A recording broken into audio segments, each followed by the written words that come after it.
We on, we on, we on. Is we on? Is we on? I think we're on. What's good, y'all? What's good, y'all? What's good, y'all? What's great? Thank you for joining us for another episode of Can the Brothas Get a Rap Podcast. We're back with episode 37, Thursday night special. I'm your host, Ashley Lovechild, and I'm joined with you with the other host of the show, my co-host, my brother from another mother. Blood couldn't make us any closer. One of the best photographers in the world. Santana, say something to the people. Yo, what's goody, y'all? What's goody? Appreciate y'all for tapping in. You know what I'm saying? As my brother said, episode 37. We're just gonna keep doing it. Love y'all that's already in the chat, showing love already. You're on 12, you already just started. We know how you get down. So we just gonna get right into it. We got a packed show as always. You know what I'm saying? Y'all know the rules.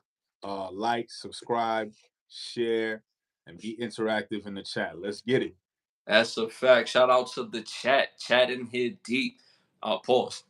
So let's get to Oh, it. Um, let's start off with popular opinions. This episode is brought to you by OUV Records, where the motto is create, document, and inspire.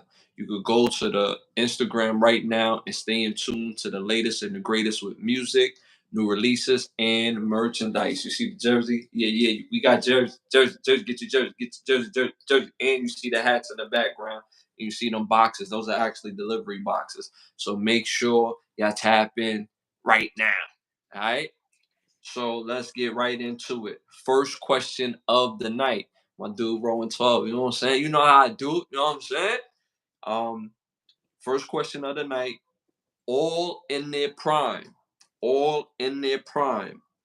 Which player are you starting your NBA franchise with? One, Dennis Rodman.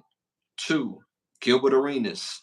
Three, Rashard Rashard Rasheed Wallace. Four, Klay Thompson. damn. Tough group. That's a tough group. What I noticed about this group is all like specialist type of guys. Yeah, Yeah. like Gilbert give you buckets, Dennis give you everything but buckets, defense, rebounds. He going to shut it down. Rasheed is a big that could shoot that trade ball. Pause.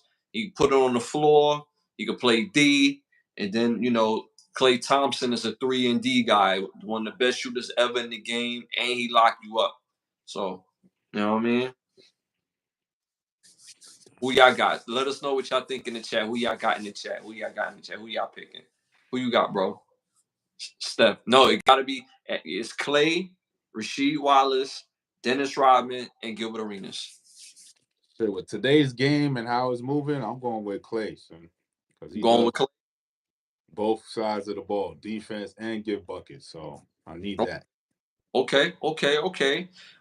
Me personally, I'm gonna go with me personally. I want to say Rasheed Wallace because, like I said, today's game. If he played in today's game, Rasheed would be ODing. He'll be spazzing in today's game because this game, in today's game, is more suited for him. You know what I'm saying? But me, I'm gonna go with Dennis Rodman. You need a bad boy on your team. You heard? I'm gonna start my team with defense, tenacity, rebounding, just getting in your face. Don't care about your mother.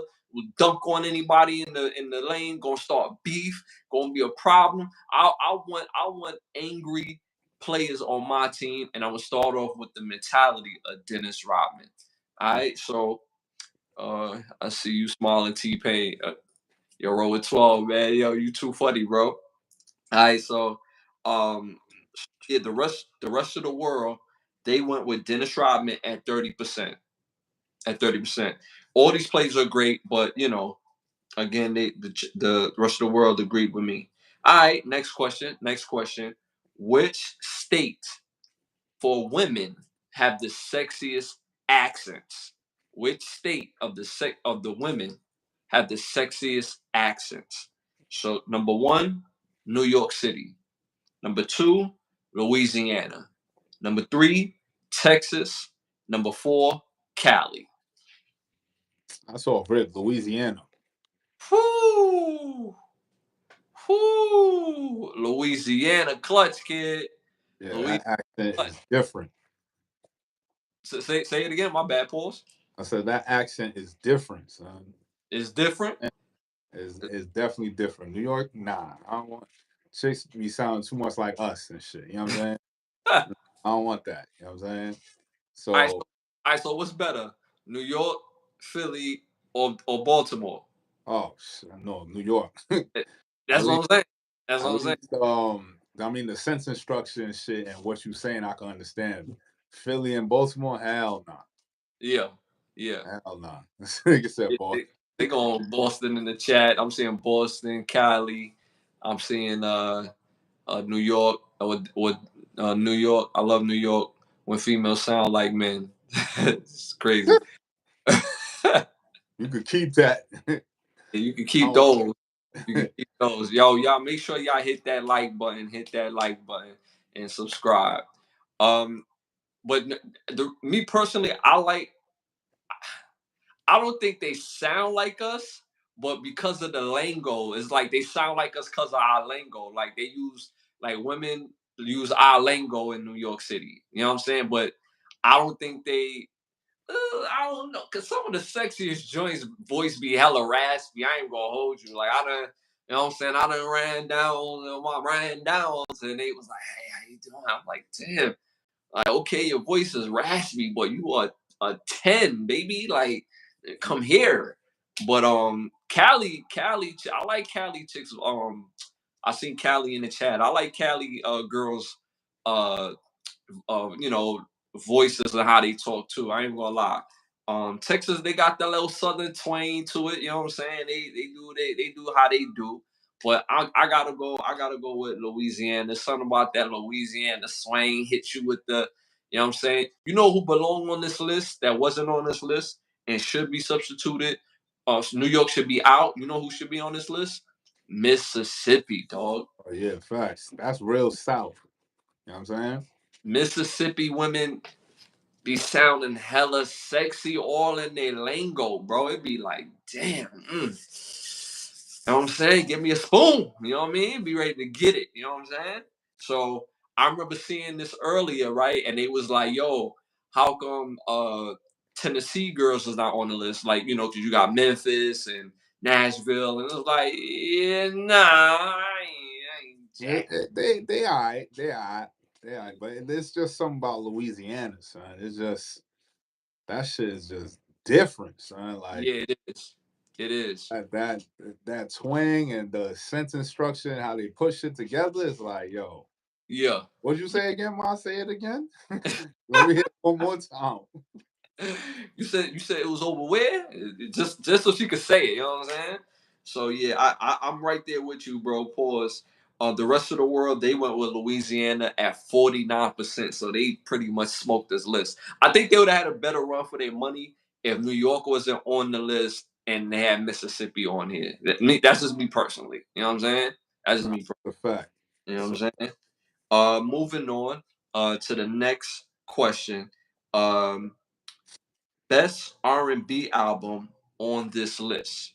Best R&B album on this list. Number one, Kaleidoscope Dream by Miguel. Number two, Tyrese, self-titled Tyrese.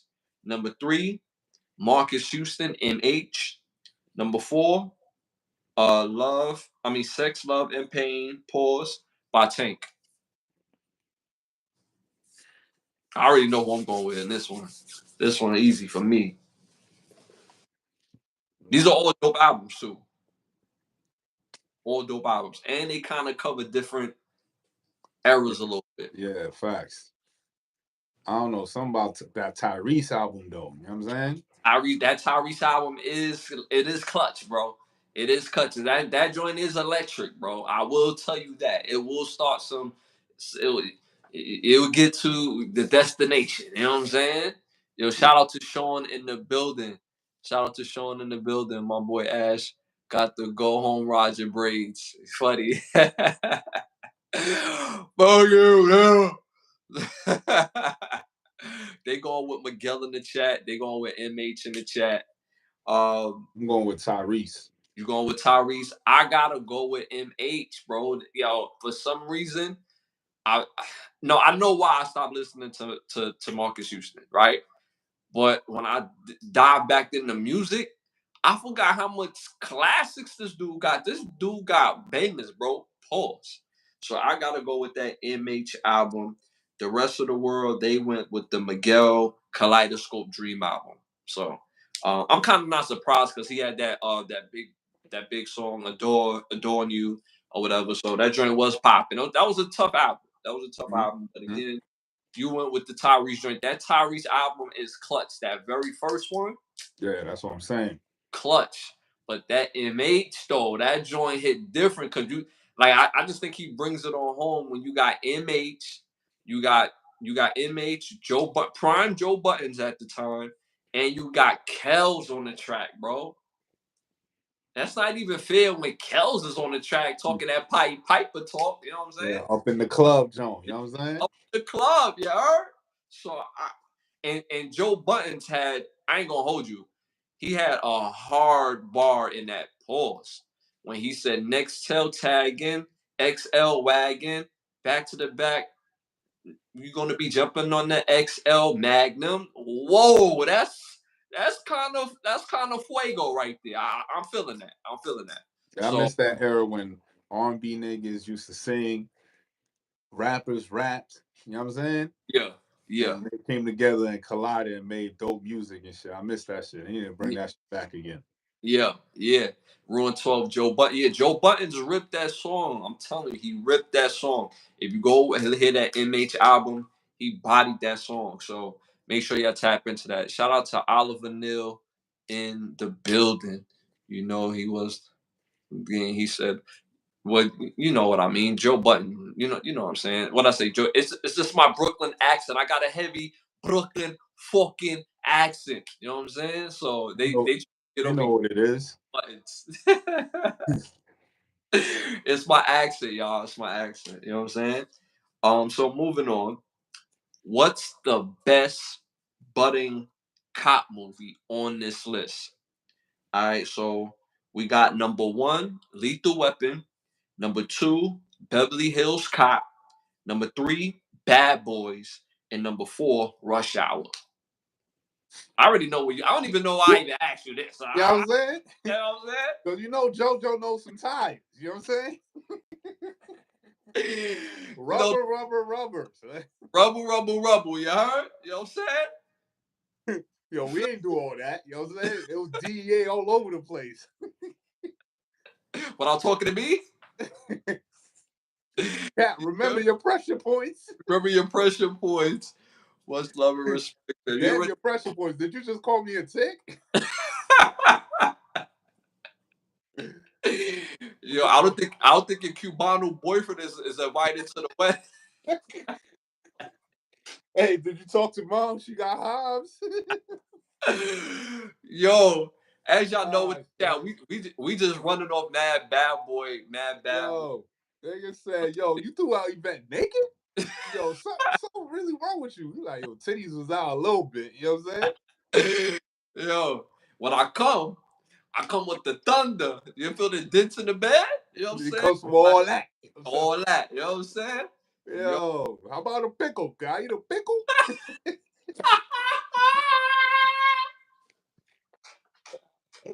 Oh. Yo, son, you caught me off guard with that, son.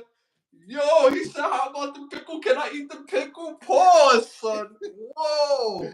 Yo. Oh, Said, my yeah, God. I got a lot of salt in there, pause. But yeah, you could eat it. He's like, all right, I got a lot of salt. All right, let me. Yo, your dogs, they shit all over my place. You know what I'm saying? Liquid shit.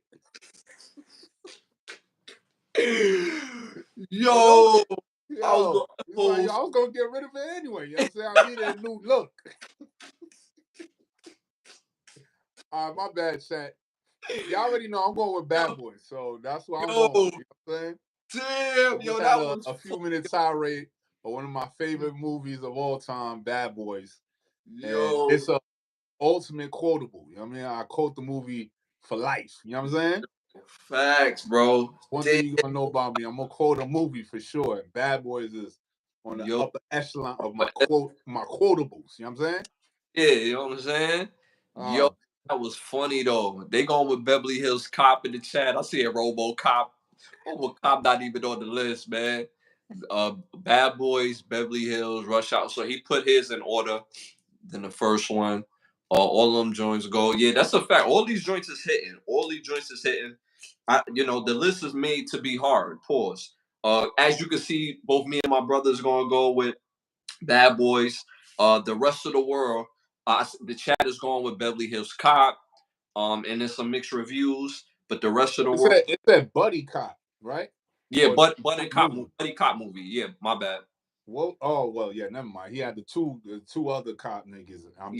And Yeah, Beverly Cop. I'm like, what buddy he was rocking with in Buddy Cop? yeah. He had the two joints, Yeah. Tiger or Tigra, some with a T, and and the tall dude. I can't remember the names, but they was funny or whatever. So yeah, the rest of the world they went with Lethal Weapon at 30%. That's crazy, but I get it. The commercial success, you know what I'm saying?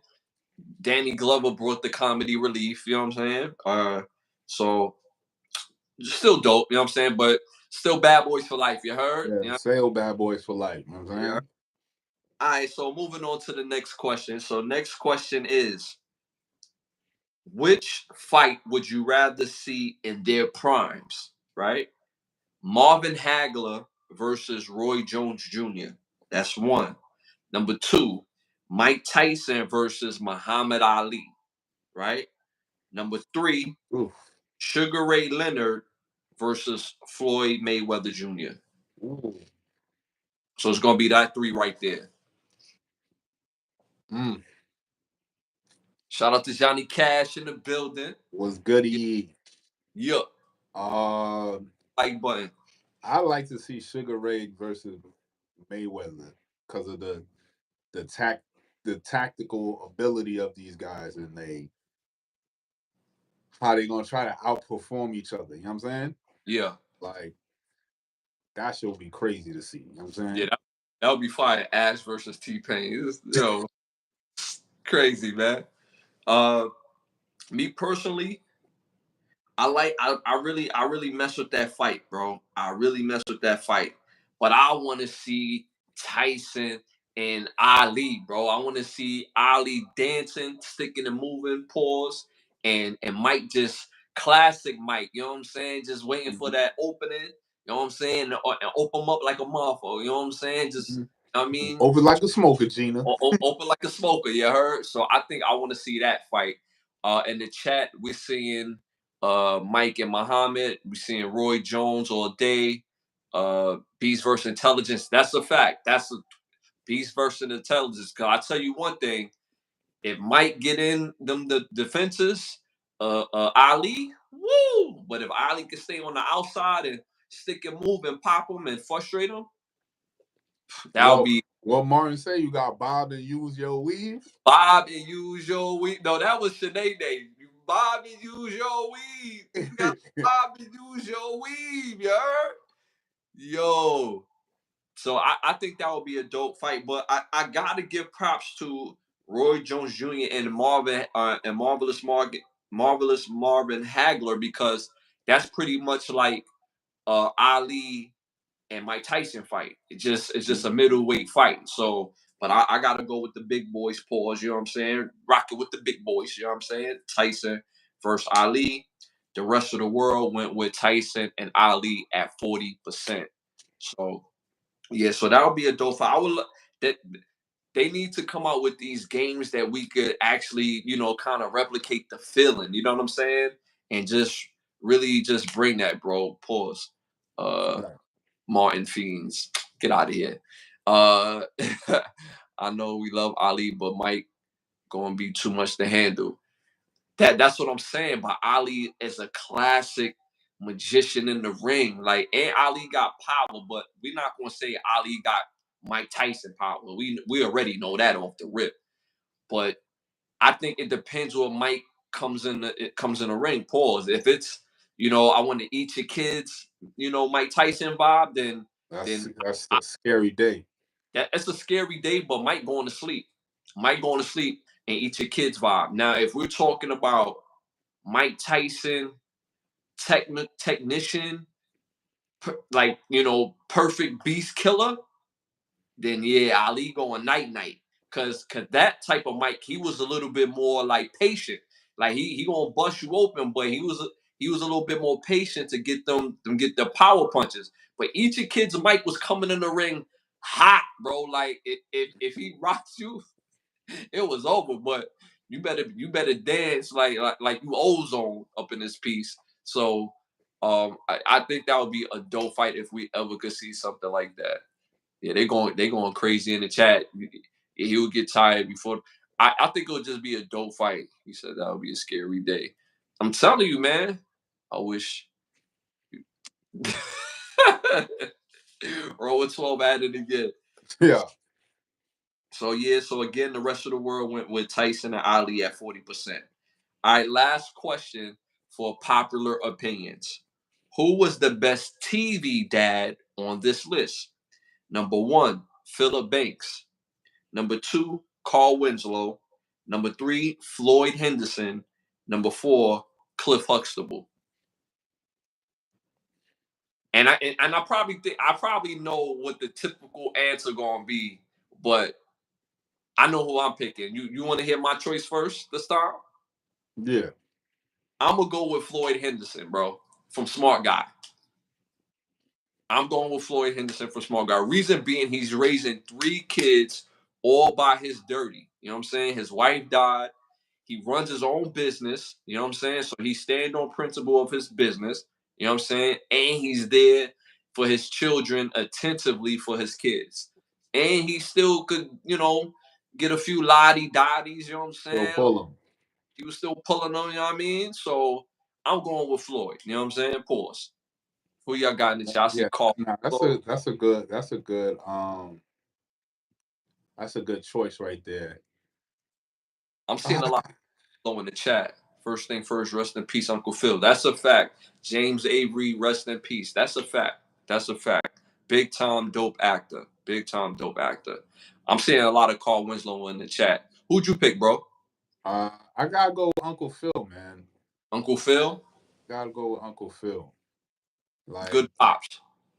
you just, you know what I'm saying? Like, overall, his demeanor was like, but you know what I'm saying? It was like, it wasn't that abusive, tough love, but it was love.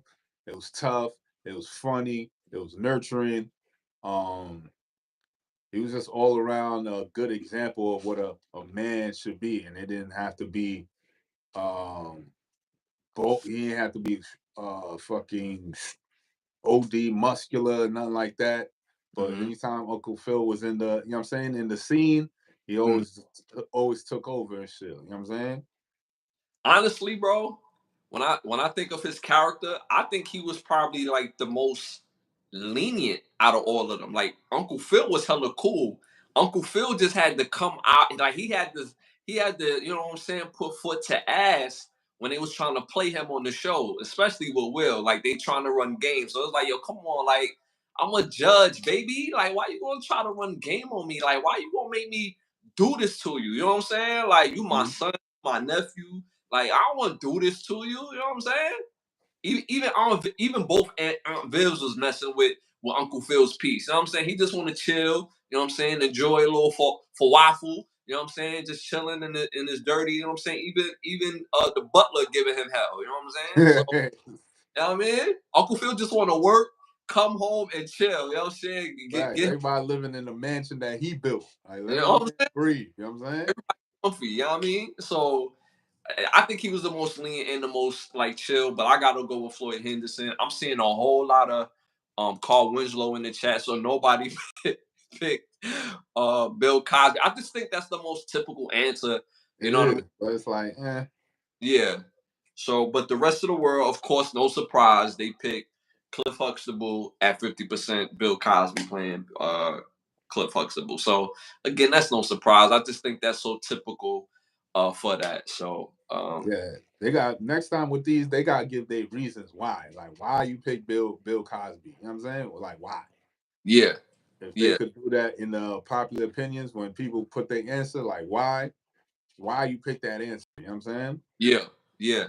I mean, even when I think of back them old episodes, the person that was really putting belt to ass in that household was Claire. You know what I'm saying? Was Mom Dukes. Like she was the one really like shutting it down. You know what I'm saying? So but again, all of them was great representations of what father figures look like in our society and our hoods. They were all different, but they shared uh similar qualities and being strong, standing on principle, doing the right things, being the example of the household.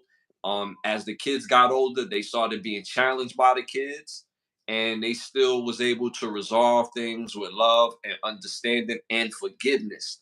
So those dope representations. And there's a few other fathers that should be honorably mentioned on this list that obviously everybody can't get on there, but just off the top of my head, Robert Peterson, as far as like Robert Townsend playing Robert Peterson on his show, Damon Wayans on what's the show with him and Tisha Campbell, My wife and kids. My Wife and Kids, Pops from the Wayans brothers held it down. So and nah, I wasn't gonna say the pops on Moesha, but it's like, nah, son, you was stashing away a secret baby for like 18 years. Be like, nah. So He's like, yo, he ain't your nephew. That's my son. Like, damn. man, Flex Washington Flex, on yeah. so we had a lot of dope representations on what our fathers look like in the household. So you know what I'm saying? So shout out to that. That's dope. All right, moving on. Hollywood needs to ask us. You want to go first? Let me go on my little notes real quick. Where my shit at? Yeah, so y'all already know Hollywood needs to ask us is movie ideas or show ideas that because Hollywood is putting out so much whack ass projects and materials, they need to ask the public. They need to ask people that know what's up about bringing out new movies and projects. Go ahead, rip it off, bro. Pause. Hollywood needs to ask me or us. They need to make a movie about Jeff Fort. By who? Jeff Fort. Jeff Ford. Yeah. He was Okay. the former gang leader and kingpin, the one who founded a Black Keystone Nation. Okay. Okay. Black. It was also named what's it called? The Blackstone Rangers, Blackstone Nation, and El Rukin. You know what I'm saying? So I definitely want to see an autobiography movie about Jeff Fort, who serving 163 years, Crazy. 88 ADX max prison in Florence, Colorado and shit. That's crazy. Yeah. So I definitely want to see like his life, his upbringing, how he came to form. It's been a lot of documentaries, so they got wild information, and they could get shit that we don't even know about. They could get back end information. I definitely want to see how he formed the Black Keystone Nation, how he structured it, what led to his downfall, his trial, and all that stuff. So I definitely would love to see a movie about Jeff Fort. If I can make a movie about fucking about what you call American Gangster, we can do the same thing for Jeff Fort. You know what I'm saying? Fire. I like that idea. And It's a not to mention a lot of these guys, Jeff Fort, Bumpy Johnson, um, what's his face? American Gangster. What was his name? He played Frank Lucas. Frank Lucas. Even what's his name? Mr. Untouchable. A lot of these dudes, pause. They all like came from the South, son. Like was born in the South and then Yeah. moved. You know what I mean, to their respective areas. But I got to shout out to the South, man. A lot of the niggas came from the South and came up north and like wreaked havoc. You know what I'm saying? Yeah. A Yeah. lot of these cats. Jeff Ford is another one that came from the South. He was born in Mississippi. You know what I'm saying? So Shout out to the South, man. A lot Mhm. of pivotal people in our history came from the South. So Yeah. Suki Williams, who started the Crips, he was born in the South. You know what I'm saying? Mm-hmm. Like, shout out, son. Yeah, now that's a fact. That's a fact. Before we go on with my list, that would be dope. I want to see that. I want to kind of go back a little bit when we was talking about the TV dads that we didn't mention. The father from Sister Sister deserves a shout out for being a good representation on Sister Sister. Fact. Yeah, that's a fact. Man, we had a lot of good TV dads. Nowadays, I Yeah. don't know what shows is what sitcoms is good that even portray masculine men in a father figure role and also being fathers, you know what I'm saying? Uh huh. We just have growing up, we just have so many, son. Yeah. Yeah. It was a dope era growing up to have all those imageries on TV and also at home, you know what I'm saying? But on Yeah. TV especially, where we had great images of great fathers in different aspects, different life, different backgrounds, all types of shit. They don't Yeah. make TV shows like that no more. Yeah, facts, facts. Shout out to Johnny Cash, Uncle Ash out here looking like Jalen Brunson. You ain't gonna catch me with those sex tape though. You know what I'm saying? So yeah. Shout out to Fake Account, the creator of Dragon Ball Z, passed away. I hope I, No, I hope you're joking about that because stop playing. we need him to make this live movie. But if that's true, rest Oh, in nah. You know what I'm saying? He changed the game with the anime Dragon Ball Z. Shout out to BDK in the building. Ain't nobody like Dragon Ball Z since the 90s. But yeah, shout out to you guys, man. Yo, Ash, if I was in the room, I'll be. Damn, he did pass. But March 1st, though. Also, it's been like a little minute. I didn't even know that. I didn't. Wow. It ain't a joke. He died. Shout out to Spectacular in the building.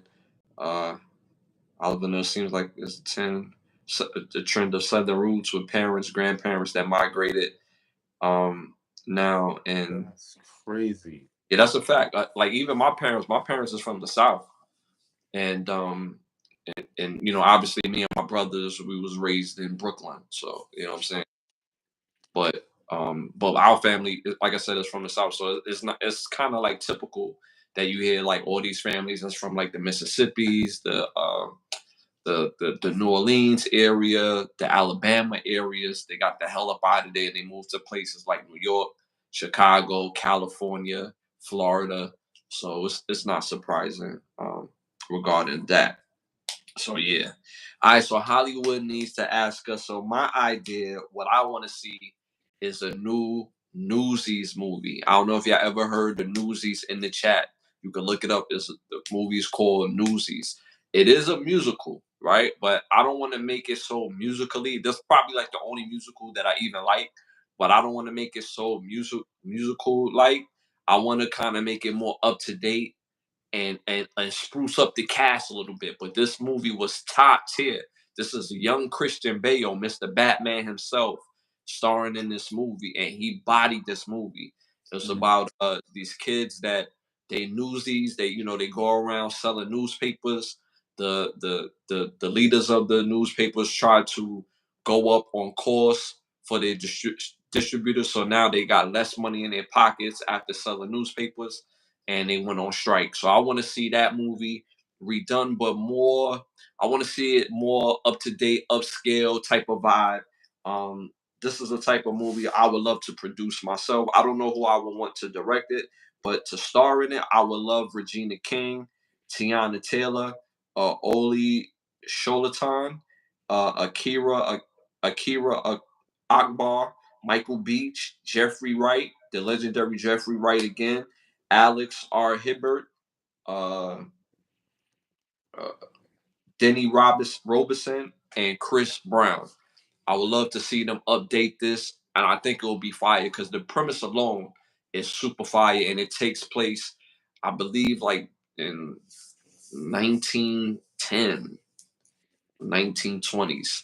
But it was just a dope vibe, bro. So I would want to see that kind of like a redone, but more like a updated version of that. So I would love to see that in particular. So that's what Hollywood need to do. So make sure y'all tap in to my brother's idea and my idea. I think those would be dope, especially compared to what's in the movie theaters right now. Straight trash. I don't even go to the movie theaters no more.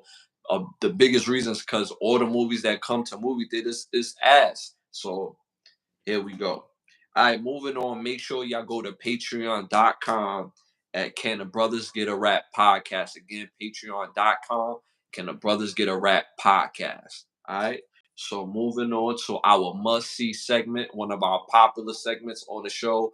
Must see movies, must hear music, must see shows, and we got some smell goods for you too. So let's tap in. You want to go first? Yeah. Chat, you know how I do. I'm always going to have a theme for my movies. So this one right now is movies with the best car chases. And Oh, no, oh, Fast okay. and the Furious is not on this list. Thank God. Thank God. You know what I'm saying? Hmm. So these are my top three. There was a couple of others that Facts. Facts. out surpassed Fast and the Furious, the whole franchise. But these are my top three. First one is Gone in 60 Seconds. Hmm. Came out in 2000. Stars Nicolas Cage, Angelina Jolie, Giovanni Ribisi, T.J. Cross, Vinnie Jones, Will Patton, and Scott Kane. Fire movie, dope. Nicolas Cage was top notch in this movie, as mostly he's done in a lot of his 90s and early 2000s movies.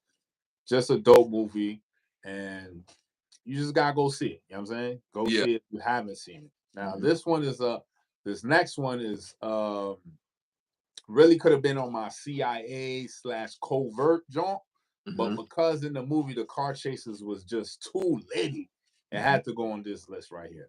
So the next one on my list is called Ronin. Came out in 1998. Hmm. Stars Robert De Niro, Robert De Niro, Jean Reno, Natasha McLaurin, Sean Bean, uh, Stefan Skarsgård, and Katarina Witt, about a undercover CIA guy that tries to infiltrate the not the NRA, but tries to infiltrate the Irish mob. Hmm. Dope fire movie. And like I said, the car chases is lit, and this is like in France and Europe, so you know the streets is really small, and these Hmm. dudes is doing Whip. like buck 20 Yeah. down Yeah. these streets. So you know what I'm Yeah. saying? Fire. You gotta watch that shit. You won't be disappointed. My last one, also a dope movie, kind of underrated but still lit anyway, is the movie called Drive. Hmm. Came out in 2011. Stars Ryan Gosling, Carey Mulligan, Bryan Cranston, Oscar Isaac, Albert Brooks, Christina Hendricks, and Ron Perlman. Fire movie is about this wheelman who's actually a stunt driver, but he does jobs on the side as a wheelman, and you Hmm. gotta watch the rest of the movie. Dope movie. Ryan Gosling was lit in this joint, and he was on his cutting corners, Joan. Lit. Plus. I'm saying so. I'm busting them corners, Hmm. and so these are my top three car chase movies: Gone in 60 Seconds, Ronin, and Drive. Fire. Make sure y'all tap into those. Before I go into my list, uh, the brothers asked, "Are we going to see Bad Boys 4 in the movie theaters?" Oh hell yeah! I seen all three of them. I gotta continue the tradition. That's a fact. Bad Boys is different because we just went on a rant of like a good 5 minutes of just quoting Bad Boy movies, so we're gonna be in that movie theater. I know for me personally, the last Bad Boy was probably like the best storyline out of all the Bad Boys, but it wasn't as funny to me. Me personally, my Nah, favorite. it wasn't as funny, but the Yeah, storyline kept it dope ski, so yeah, it yeah, still holds up. It was yeah, okay, yeah. but I hope they spruce it up for the fourth one. You know what I'm saying? Yeah, and they filming it right now, and I hope they heard us in like our past episodes when we was talking about Bad Boys 4. We was like, yo, do not cast people that are not funny. Like DJ Khaled is not funny. You know what I'm saying? We need comedians in these movies or comedic actors who could pull off these roles in Bad Boys. That's the whole point of Bad Boys. Action, comedy, sex, storyline. You got Michael Bay, so some stuff gonna get blown up with Michael Bay on the set. So you know what I mean? So stay to that script. I thought Bad Boys 2 was the best Bad Boys out of all of them so far. But you know, Bad Boy Once is a classic. So but yeah, so we definitely ain't it 2:00? Don't you got some cousins you need to pick up and Hey man, that's not even funny, man. Yo. Why you gotta go racial? It's like a couple of cream sodas, you know. Grapefruit sodas. He's like, yo, you two, what is your mission? He said tactical. It means finesse and subtlety in achieving a goal. So what was your goal today? He's like, okay, we ain't do all that, cat. You know, DA all over the place. You know what I'm saying? DA all over the scene. He's like, 22 cars in a boat? How you sink a boat? Yo, shout out to the brother Ja in the building. What's goody? Shout out, bro, in the building. Yeah, so all right, so moving on. Hey, yo, Ash, you ever rub your leather, Ash? Yo, Santana cutting up tonight. Yo, you got a feng shui home. You know what I'm saying?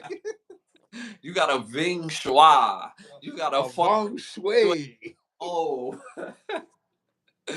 Yo, funny as hell. All right, so my must-see 3 movies. First movie came out in 1998. It's called Tango and Cash. Directed by Andriy. I'm gonna butcher his name. Konokovsky. Stars Sylvester Stallone, Kurt Russell. No, I'm bugging.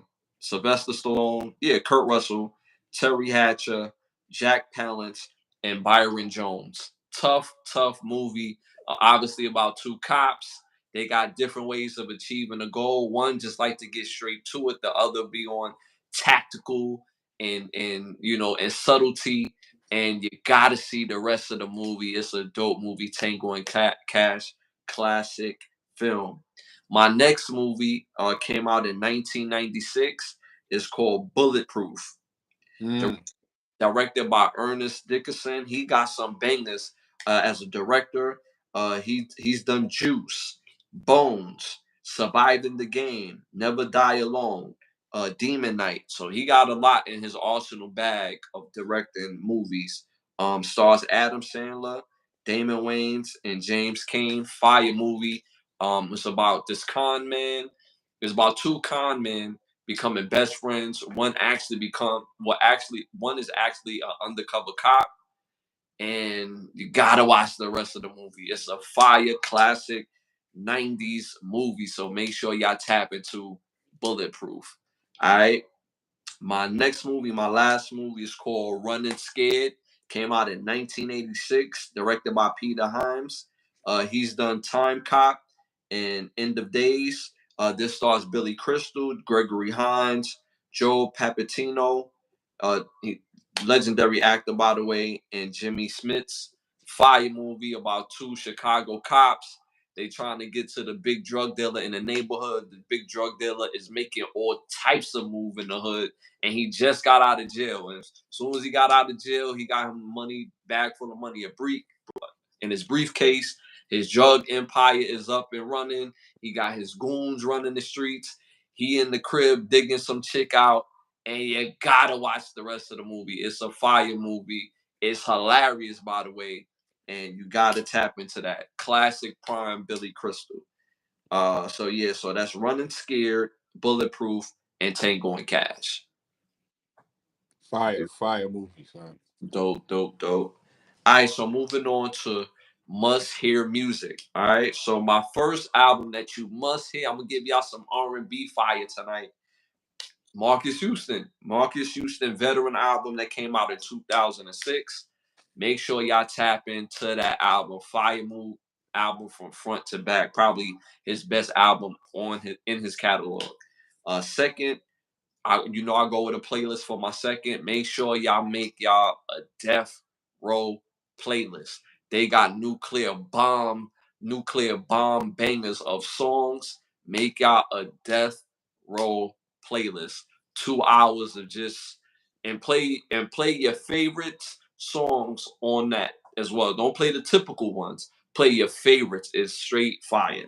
And third, I got a verses. I gotta go with the R&B verses. A lot of the ladies that that tap into the rewatch. They say with the music we don't give a lot of lady artists. All right, so y'all gonna get some women power tonight.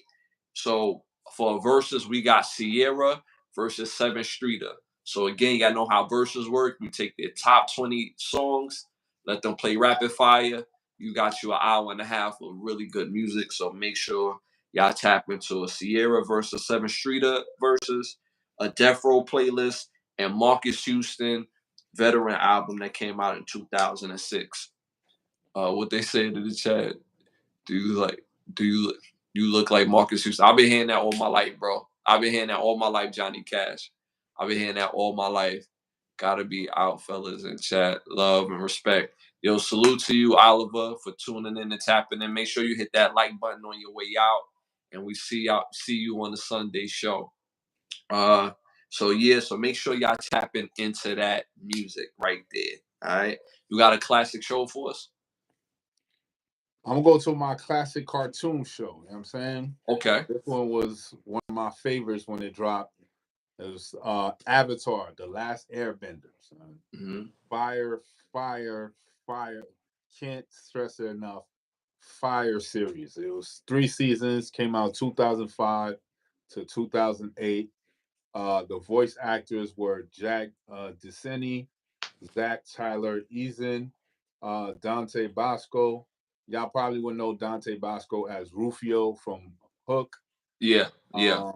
Michael Jill Murphy, Michaela Jill Murphy, May Whitman, Gray DeLeese, and D. Bradley Baker. Dope series. The concept, the artwork, that's how it was overall put together. It was like one of the best animes, and it was kind of sort of an anime, but it dropped in Nickelodeon. But it was one of the best shows out. It just was dropping too much jewels on that show. Like, you know what I'm saying? It was just dropping too much jewels about the spiritual world, how to harness your spiritual energy and all that. They had like 4 different tribes. They had the Fire Nation, the Water Nation, and the Earth Nation. Each nation had the ability to harness earth, wind, fire, and then the Avatar was part of the Air Nation. Just a fire series. Like, if y'all ever get a chance to watch that again, I done watched that series like 3-4 times. Like, just a dope one. And that's my classic show for this episode. It's Avatar, The Last Airbender. Fire. Make sure y'all tap into that. Yo, these must-see movies, must-hear music, and must-see shows are classics. So make sure y'all tap into it. All right. So my classic show, I don't know if you mentioned it before because we're on episode 37. So, I don't want to overlap some shows, but I don't know if you mentioned Half and Half. Nah, I didn't. Half and Half, the show Half and Half came out in 2002, 4 seasons, stars Essence Atkins, Rachel True, Chico Benamo, Valerie Pettiford, and Tamala Hopkins. A dope show about 2 half sisters. They have the same father, 2 different mothers. They tap into each other as, they was a part of each other's life, but they really tap into each other's lives as adults. They have different They start off, they had different apartments, and they just showed them their relationship as they're going through life. It's a funny show. It's really a low key funny show, and it's a must see. So make sure y'all tap in, especially if you want to get a good laugh and just see different dynamics, because the culture experience. When I say culture, I like to say the word culture instead of black, because black is not who we are. That's one. Black is not something. We're not three-fourths as a people or three-fourths as a human being. So I like to substitute the word black for culture. It just shows different experiences that we're not monolithic as a people. So make sure y'all tap into half and half. All right, you got cologne for us? Gotta get you a smell good. You know what I'm saying? You look good, you feel good, you move good, you smell good, you're gonna do good. Mm-hmm. So this one we're gonna go back to one I had mentioned before, Mind Games, but the scent is called Game Master. You know what I'm saying? You got your game, be master your craft. Gotta get you a bottle of Mind Games Grand. I'm sorry, it's called Mind Games Grand Master. My fault. So the scent is called Grand Master. Um, Brand is called Mind Games. Definitely get Mm-hmm. you a bottle of that. Smell good. Like I said, you look good, you feel good, you do good. Gotta smell good. You know what I'm saying? So grab you a bottle of Mind Games Grandmaster. Facts. Make sure y'all tap in, get right, you know what I'm saying? Impress that lady that you trying to, you know what I'm saying, trying to cuff, you know what I'm saying? Keep her right there, you know what I mean? So make sure y'all get that. All right, so moving on to Time to Rap. The Time to Rap segment is brought to you by Button Snaps. You're going Button Snaps, get classic movie shows, documentaries, and original content for $4.99. That's Button Snaps, button-snaps.com. So first thing that we got on the menu. Bills offensive lineman Dion Dawkins talks openly about his current dislike for the Jets defensive lineman Michael Clements on Vlad TV. What do you think about that? Well, I didn't even really hear about that. He was talking greasy though. He was talking greasy. But the fact that go ahead. Go ahead. I mean, I can't really say too much because I didn't really hear what he said or what was the gist about it and like why he feels the way he feels about this particular person. But when Mm-hmm. it comes to football, you know what I'm saying? You gotta hate your opponent. So I kind of get that on that aspect of it being Mm-hmm. football. Mm-hmm. But if it was like not football related, I don't know. You know what I'm saying? But Mm-hmm. as long as it's football related, I get it because y'all gonna play each other. So you're gonna leave it out on the field, and Yeah. that's cool. You know what I'm Yeah. saying? Yeah. Motivation for the upcoming season. You know what I'm saying? So Mm-hmm. get right during the off season. Get to the bench. You know what I'm saying? Get your 225. Get your squats right. You know what I'm saying? You know what I'm saying? So get ready. Yeah. But again, like I didn't hear too much about it, so I'm not privy to what was said. But again, y'all just giving mad clout to fucking DJ Vlad. It's like we don't rock with that man. So it's like kind of whatever you have to say could have been said on any other person's podcast. You know what I'm saying? Mm-hmm. Mm-hmm. You know what I'm saying? You gotta holler at them, the other cats that all the OGs that don't play football. It's probably a phone call away, easy. You know what I'm saying? The Mm-hmm. fact of the matter, y'all still going to DJ Vlad in 2024 is just crazy to me. There's too Yeah. many other platforms you could go to. Hell, you could go to fucking Mason Cameron joint. You know what I'm saying? Come on, you know what I'm saying? Like, And why DJ Vlad? Like, you know what I'm saying? Like, and he don't even come on my YouTube feed no more. On yo, some, facts, it's facts. just too much other podcasts that's usurping and taking back the narrative. So that's cool. That's what we need. We don't need no more people going on Vlad. That's not gonna get your clout up no more. This ain't 2018. You know what Mm-hmm. I'm saying? This ain't 2015. You feel me? It's too many other platforms, too many other people that's getting their numbers and recognition of that you can go and talk your shit on. You know what I'm saying? Get your dollars up. Get your dollars up. So whenever they waive you, trade you, you know what I'm saying? You're gonna be twice as much as you was worth before you got there. You already know. Shout out to random guy in the chat. Shout out to random guy in the chat. Yeah, that's a fact. But you should have seen, dude. He was on there with no shirt on. Hey, He a big boy pause, so he all out, you know what I'm saying? He got his jewelry on and he's talking crazy on Vlad. I like the energy that is like, yo, we football players, right? And that's why I say the NFL is better than the NBA, because in the NBA everybody wants to be kumbaya. So I respect the fact that he's talking greasy to a player that's on another team, and the fact that it's a rival team. But I just think the actual outlet, the outlet itself was a poor choice in my opinion.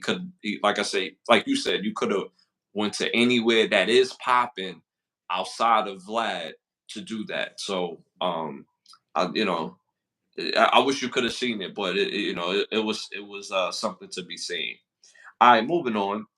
New York City deploys the National Guard to work night shifts after the rapid increase in violent crimes in the subway systems recently. And mind you, New York City, their crime rate has went down, but recently the violent crimes on the trains on the subway system has gone through the roof. Where you got people getting slashed. They had a porter that got slashed, neck slash. He survived. You got people that have gotten stabbed, robbed. Like it's a whole lot of like gruesome crimes that's going on lately in New York City. So much to hire the National Guard. That's again, it's not solving the problem, the root of the problem. Like it's a lack of opportunity. You know what I'm Hmm. saying? So Somebody you got shot. My bad.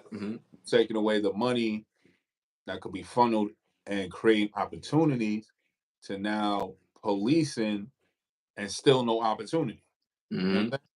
Hmm. So it's like I get it, but it's still after being, you know what I'm saying, 38 years in this life, you just realize that they ain't about trying to solve the problem. You know what I'm saying? Hmm. It's all about pacifying the situation, get their dollars up, and Hmm. never about really curing the disease. You know what I'm saying? It's Hmm. more so about just treating it. Because at the end of the day, it's like if niggas had, not saying it would be the end all be all, because it's always going to be crime, Yeah. but it will be a lesser amount of crime. You know what I'm Yeah. saying? If you had way more opportunities for people to, too many people with idle time is going, you know what I'm saying? Yeah. People Yeah. had shit to do, they Yeah. had shit to do. You know what I'm saying? Yeah. There'll Yeah. be less crime. There's still gonna be crime regardless, but it'll be less of it if there was way more opportunities for people to take care of their families, pay their bills, and you know what I'm saying? Get Hmm. their mind off doing the goofy shit. You know what I'm Yeah. saying? So Yeah.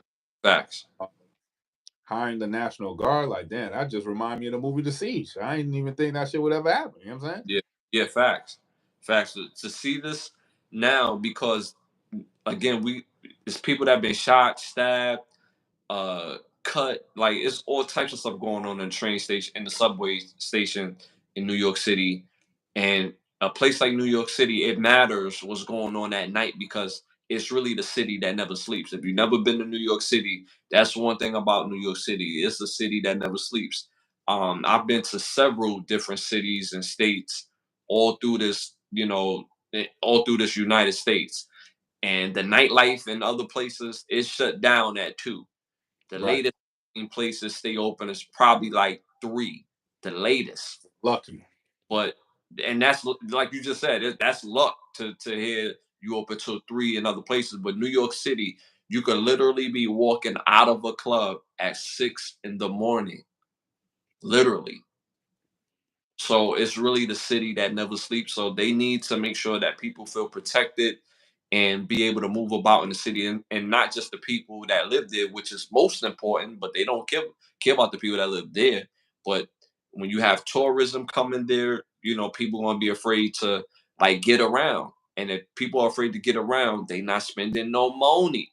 So You need that money. you need that money. So, at the end of the day, I'm not surprised that they would go to this extreme, but it's something that's much needed because the people need to feel safe. So, all right, moving on. Comedian Drewski does his latest episode of Could Have Been Records on the Kai Sanat podcast, or the Kai Sanat Live. Or what do you Mm-hmm. think about that? I've seen a little snippet of it, but um, I don't see what the females is bitching about. You know what I'm saying? We Hmm. live in a world where it's like you can't tell no more, so Hmm. you gotta look a little harder, look a little deeper. And then at the end of the day, y'all all wearing fake hair. Your lashes is fake. Like everything about you is fake. So how are we gonna know you're a real woman if everything you got on you could be bought at the damn general store? You know what I'm Facts. saying? What Will Smith say? He's like, in the last 3 hours, you took out your hair, your eyeballs, and your nails. So what else Yeah. on your body can I buy at the pharmacy? Yo, she not as bad as the lady from I'm gonna get you sucker though. She not Oh, Betty took off her leg, kid. Like, yo, what the? she took off some titties, her ass, the And leg. that I'm gonna get you sucker came out in '88. You know what I'm Yeah, saying? I think it yeah, was '88. It was yeah. like the late '80s, Late and 80s. they was talking about that shit. You feel Yeah. me? Fast forward into 2024, we still talking about the same shit. Mm-hmm. You know what I'm saying? Yeah. So you can't be mad at him to like he take the blindfold off and he was when he had the blindfold on, he was like, "Yo, your hand kind of like rough. Like, would you work at Home Depot or something? Like, why are your hands so rough? Like, Get that cocoa butter, you know what I'm saying? man, you need that extra strength cocoa butter. You feel me? Get to marry that junk. So, again, and then these podcasts and these Twitch streams, the hosts are known to be doing that goofy shit. Like they'll have a dude blindfold talk to a switch hitter, Mm-hmm. take the blindfold off, and he thinking this, you know what I'm saying, it's authentic Yeah. and the whole fugazi, you know what I'm Yeah. saying? Yeah. So Yeah. they known for doing that, regardless if it's Casanata or not, you know what I'm saying? Because Yeah. they gotta do shit to boost their ratings up. So Mm-hmm. again, like women walking around here is fake. And I'm a photographer, so I work in the high schools and these I take senior photos. So I remember a time where women didn't when we was in high school, they didn't wear makeup every Yeah. day. You know what I'm Yeah. saying? Yeah. Facts. That Natural. shit was non-existent. The only most thing our shorties wore when we was in high school was the popping lip gloss. You know what I'm Yeah. saying? Yeah. Yeah. Yeah. Yeah. Yeah. Other than that, everything was bare, natural, hair, good. You know what I'm saying? Or These natural. shorties now walking into school with fake hair. Yeah. I think the most we'll see is probably like girls with braids, and of course, a lot of girls that wear braids used to, what I'm saying, put the weave in. But outside of that, it was all Yeah, it natural. was still clean. You know what I'm saying? Like I said, the only thing they had was a lip gloss, and they didn't really have the press on nails. None of that. You know what I'm saying? Yeah. Yeah. These girls today is wearing that in high school. Like, you know what I'm saying? Like, Mhm. so I can't fault them for it. So, and of course, women gonna be in an uproar. They're like, it's to the point now. It's like, oh, women feel the need that they can bitch and complain about shit, but as soon as we mention one thing, it's you hate women and who hurt you and oh this, that, and the third when it comes to us. But when it's on the flip side and they're complaining about us, they got a whole laundry list of shit for niggas. You know what I'm saying? Mhm. You Mhm. can't fault a man for wanting to make sure that you official.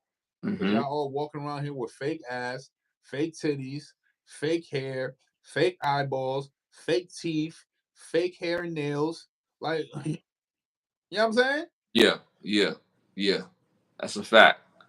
That's a fact. What you want? What you want the bro to do? Hmm. So So don't say keep it real. You know what I'm saying? nah, Do that. Don't say keep it real, don't because do that. off the rip, you not. So yeah. So you can't expect. You don't like the great KS said. The world doesn't owe you understanding. You know what I'm saying? Hmm. At all. So you could ask for oh, keep it real, but how you gonna ask for something that you not? Bro, give the chat an example in high school of that one natural girl that caught your eye. I have to grab something real quick, but drop that story to them while I grab something real quick. All right. Oh, the one girl, it was like a plethora of them. Like, swear to God, like the most realest chicks was the ones that came in with their hair and the high bun. You know what I'm saying? You knew it was their hair, like you feel me? So when the shorties came in with the high bun and it was like brushed all the way up and the bun was just it was just doing this thing. You know what I'm saying? And then they came through with the nice little fresh Jordans. I remember the Jordan 12 came out. Shorties will come in with the blue jeans, the white and red Jordan 12s with a red shirt, you know what I'm saying? Red red Fire. belt, you know what I'm Uh-huh. saying? Red pocketbook, like yo, in high school is the shit, son, because it was none of this weird shit. Like, you know what I'm saying? Mm-hmm. When we got to prom, then yeah, you wore the long hair, you had makeup and all that other stuff. But 9 times 10, shorties was just natural as can be, son. And it was the best when shorties was really getting down with their fit game and they oh yeah, it was to be seen, son. Now Mm-hmm. it's like y'all all wearing the same wacky shit. Like y'all all wearing black spandex, and that's a turnoff for me personally. That's a turnoff. You got to shout to Glorilla for that one. After she said what she said about wearing black panties, that Yeah. just Yeah. turned me off all the way because it was Yeah. like Fact. I don't trust none of y'all now with black Fact. spandex during the day. And again, I'm in Miami where it's hot, and you wearing black. You know what I'm saying? You wearing black spandex, Mm-hmm. not a black t-shirt, black spandex. Like walk with me. You know what I'm saying? Like In shit my hotter than fish grease. You feel me? So it's like your shit cooking and it's not, I ain't with that. You know what I'm saying? So I just dismiss you all together. Like I don't care how bad you are. I don't care. You wearing black spandex, black shorts, nah. You know what I'm saying? yeah. That's a no-go. So, but yeah, the natural girls that wore like 90, it was like 95% of shorties in high school when we was growing there was all natural. It was nothing like, it wasn't until like really college where I like saw girls like um maybe wearing weave, but not really weave. Like they was relaxing their hair by that time. You know what I'm saying? Mm-hmm. So it wasn't the weave so much because it wasn't really doing that yet, but it was the weave, straighten their hair out. But again, it was still natural. You feel me? So Yeah. Yeah. that's why that song "My Lip Gloss Is Popping" was lit Yeah. because that's all shorties needed. You know what I'm saying? Yeah. Now y'all Yeah. need all this extra shit and all this goo on your face, and it's not pretty. I don't know who you doing it for, cause ain't no nigga ask you to wear. Oh, I love when you wear that MAC makeup and the blush and all this other shit. No nigga ever told you that. I think most things that women do, bro, they don't ask like is this popping? Because if they ask our opinion, we tell them the real truth, and we don't like that shit. That's not the draw. That's not what keeps us like in tune to you. You know what I'm saying? It's like that's not it. But they doing it for other women, bro. And and Yeah. that's why I'm telling some shorty I'll be talking to. I'm like, yo, 95, 98% of y'all are already gay. Like, y'all just don't act like y'all gay. But y'all gay though. The Yeah. shit y'all do is gay. You know what I'm saying? Yeah. Like, oh no, that's not true. I'm like, think about it. When y'all with your homegirls and y'all doing y'all whatever y'all do together, Hmm. or all y'all in y'all bra and panties, ain't that gay? Cause Hella.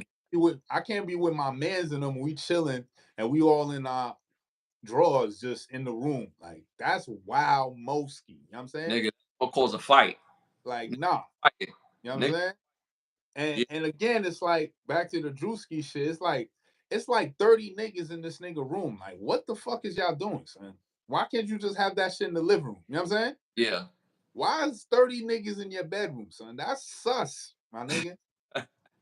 That's real suspect, son. But honestly, the way how I look at that though, because it's a segment, I get it, right?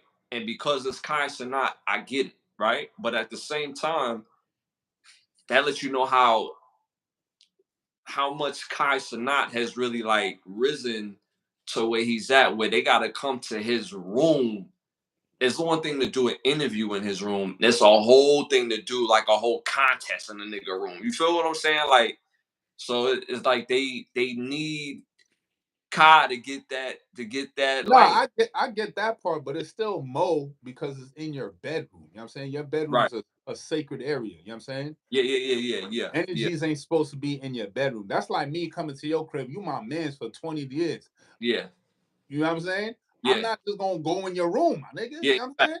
Yeah, facts, facts, facts, And I'm facts. your mans. Yeah, yeah. You feel me? So it's like, yo, they blurring the lines. Like, Yeah, y'all, bro, yeah, they come into your crib. You feel yeah, me? I know they come into your crib because it's in your bedroom. They yeah. bypass the living room. They bypass the back, the basement. They Uh-huh. bypass the backyard to just Yeah. go to the bedroom. Like, that's wild gay, son. And It's it's 40 niggas in a room, son. Like, nah, son. That's wild. That's wild mischievous, my nigga. and they live in like in a mansion, so it's mad rooms. It's yo, You know what I'm saying? Like, so but you know what I'm saying? You call the shots, you know what I'm saying? But real ones know what's going on, you know what I'm saying? Real ones know. Like, yeah. my man Gordo say, they pick niggas for this Take shit. Cause the if you seen original, if you seen how Kai Cenat was moving before the money and before the locks and all that, Buddy was wild zesty, son. I didn't Early, I early on in his career, son. Wild zesty. Buddy had like wild zest to his mojo. You know what I'm saying? mm-hmm. And that's a funny thing about the internet. It's like, you think niggas ain't gonna find your shit. Once you put it out there, it's out there for forever. You know what I'm saying? Yeah. Yeah. You put your own videos out there of you being real zesty. You know what I'm saying? Mm-hmm. But I guess you found the algorithm, or not even found the algorithm. They allowed you to come up because Mm-hmm. the algorithm is controlled by somebody. You know what I'm saying? Yeah, Or a I group of still me personally, I still show Kai Cenat love because he kind of him and his crew reminds us of me and our crew, the fact that we used to have fun. Now, the way how they show it is different. How you know what I'm saying? Me and the bros used to rock out, you know what I'm saying? Pause. Meaning like it just showed like them having a good time, whatever that they doing. Like whether they chasing chicks, whether they chilling playing video games. So I love that youthfulness of him and his crew. But it's very crazy to me that they have to do a whole contest in his room. Again, I get an interview, but a whole contest, bro, like that's how lit Son is. And I never seen the earlier, like the super earlier videos, the way he was like being zesty. I never tapped into that, but that's something I will tap into. But it just goes to show, like, damn, this dude's so popping that they got to do a whole, like, cause mind you, Drewski, the setup that he had prior to was is dope to me. But they got like the big table. You got the mm-hmm. security dudes. They come in, they do their thing, and he crack him over the head with some of these jokes. So I thought that was serving its purpose in itself, but you know what I'm saying, they took it to a whole nother level. So you know what I mean. So yeah. So all right, so moving on. All right, so they just released the top 100 college basketball players since 2000. So anybody from 99, they don't count. So we're talking about guys like you know uh, Duncan, Duncan, Tim Duncan, Kevin Garnett. Well, Kevin Garnett didn't play high school. Tim Duncan, Vince Carter, like guys like that. You know what I'm saying? No, Vince Carter I think played in the two. No, Vince Carter came out of the '90s. I'm bugging. Allen Iverson, Ray Allen, those type of guys. They not on this list because it's since 2000. So at number one, they got Carmelo Anthony. At number two, they got Anthony Davis. I'm just going to read the top 10. I'm not going to read all 100. At three, they got Kevin Durant. At four, they got Zion Williams. At five, they got Kimber Walker. At six, Jalen Brunson. At seven, Blake Griffin. At eight, Jay Williams. Nine, Tyler Hero. And 10, Jimmy Fredette. You have any problems with that? Let us know what y'all think in the chat. You got any problems with that list right there? Oh, college, yeah, that makes sense. Um, yeah, I mean, I ain't mad at that list. The top 10, Mm-hmm. I ain't too mad at it. You know what I'm saying? We talking about college, so yeah, Yeah. I'm too mad at it. Yeah, because all them dudes while they was college was cooking. So Mm-hmm. yeah, shout out to them because that's a pretty uh good good comparative list as to what they brought to the table in college. You know what I'm saying? So all of them was elite players in their perspective rights when they were playing in college, so it makes sense. Yeah. I agree. But there's some guys that should have been higher and some guys should have been lower. Um, as far as the top 10, I don't think Blake Griffin was top 10 college player of all time since the 2000s. A guy like Sean May should have been in this top 10 over him, in my opinion. Jay Williams should have been higher. I don't know if people realize Jay Williams played point guard. He was like Jay Williams maybe like 6'1", and at Duke he was cooking like 27 points a game, cooking, playing broil, like, and he's playing the best of the best. He's playing at Duke, so he's playing the best of the best competition in the world. So, and he was cooking. So I think Jay Williams should have been higher.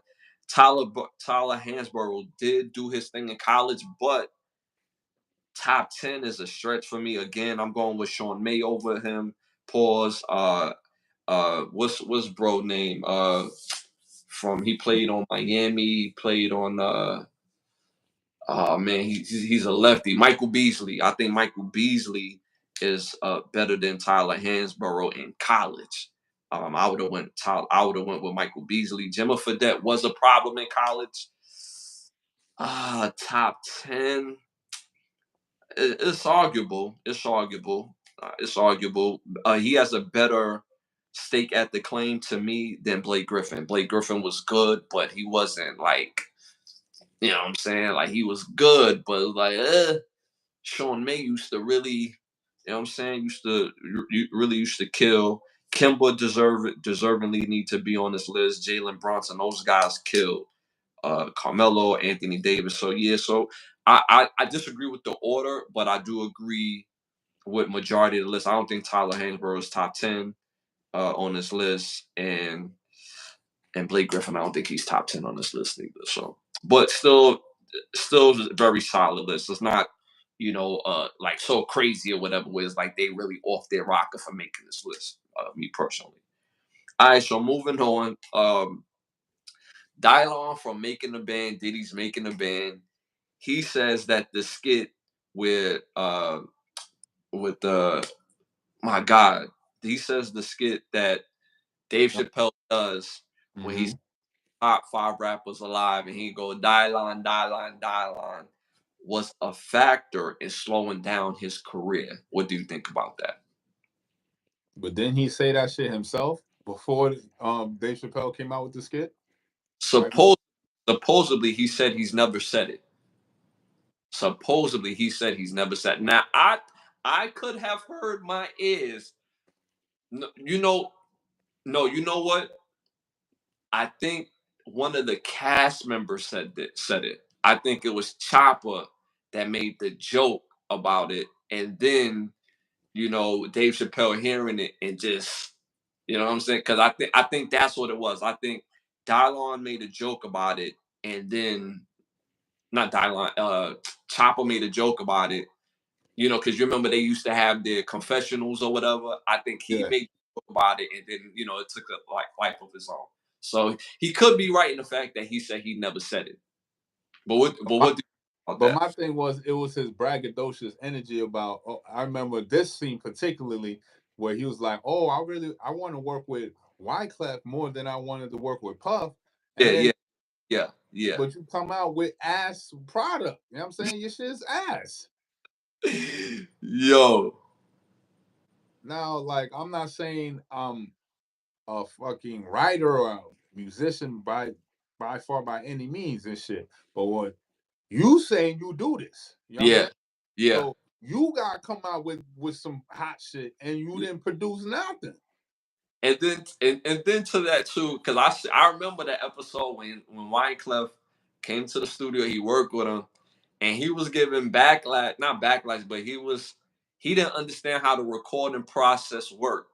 And sometimes the more people talk, the more you know that they don't know what they're talking about. So Wine Clef is like, yo, you gotta, he said, how you just did it, you gotta do that again, but like a certain type of way with a different type of nuance, but keep it in pocket.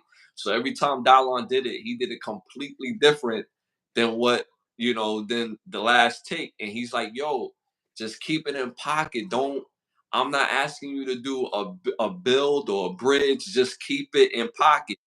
At that time, I didn't understand what Wineclef was talking about because I wasn't in the studio like that at that time. You know what I'm saying? I think I'm like maybe like a couple years removed before getting to the studio. After that, to really be in the studio, you have to understand the pocket. You know what I'm saying? And he kind of Dylon kind of told on himself when every time uh the other producers and Wine Clef was like, yo, just keep it one way. And then he would just, yeah, I got a better plan type of joke where he used to do it. So it's like, but he said it was a contributing factor in killing his career. Uh, I don't, I'm with you, bro. Like, if if something is going on for me and people know me for a skit, I'm gonna make that and use that to my advantage. Where it's like, all right, y'all know me for the skit because this legend over here, Dave Chappelle, is joking on me or whatever. All right, cool. That gives me clout, so I could go out and make great music. And not only you know me for that, but you know me for this. So, but he was saying he was like, yo, I was really struggling. I was broke. I had bills to pay, and nobody was picking up his phone calls, especially once the show went off the air. He's like, he was calling people trying to get deals, trying to get, trying to record, trying to do his music. And it was like the people stopped picking up the phone. So, uh, you know, I I, was saying, there's a will, there's a way. This mhm, really your passion. You're gonna find a way regardless. Like if they can't set up a meeting, they don't want to set up a meeting with you. And you go buckle down, do what you gotta do. So eventually you get to a point where um they have to they calling you now. You know what I'm saying? You dodging they calls. If mhm, really that's your profession, you know what I'm saying? mhm, This really what you want to do, this your passion, like you gonna find a way. So it's like, bro, and since the show stopped making the band, since the show Making the Band stopped airing, and since fucking Dave Chappelle show went off, I yeah, ain't heard from you since. It's been 20 years, my yeah, nigga. yeah, yeah, yeah. It's been 20 years. He might be waiting for that reunion show. I don't know, and I'm not Yeah, even trying but Diddy, to. that ain't gonna happen. You know what I'm saying? And then we just mentioning uh DJ Vlad, you know what I'm saying? You don't Mm-hmm. even have enough cachet to go on DJ Vlad shit. You feel me? So that goes to show like what work were you really putting in? Like, you know And what I'm saying? my bag ahead. No, I'm saying like what work were you really putting in? Mm-hmm. Like, they ain't had no mixtapes, especially when the mixtape circuit was going hot. You Yeah, didn't that think about that dropping pit. no mixtape, Yeah, nothing. yeah. That Nothing. pit, You know what I'm saying? that eras. The my what's the other one? They had that piff. They had I think it was is it local mixtapes or some shit like that? Some mixtapes. It some was mixtape, some some mixtape. mixtapes. LA. Datpit.com. Uh-huh. Yo, them two sites right there was just where you went for mixtapes heavy. Yeah. You was Yeah. nowhere to be found. Even your boy Chopper was dropping mixtapes. Yeah. Yeah. Yeah. I Bottom. ain't listening to another one of them, but Yeah. you was dropping mixtapes. You know what I'm saying? Yeah. Yeah. But Chopper and Ines Yeah. and Ines was dropping music, but everybody else it was like, eh, Do you really do this for real? Babs yeah, was she now hosting she been hosting for a number of years now, battle rap. yeah. And I don't know what happened with the light skinned girl and shit. I forget her name. Damn, what was her name again? Oh man, her name escaped me, bro. Her I name can't. escaped. Oh shit. Yeah, Hold on. What happened with my light? Hold on. Go ahead. yeah. Damn, what was her name? I gotta look her up real quick. The band,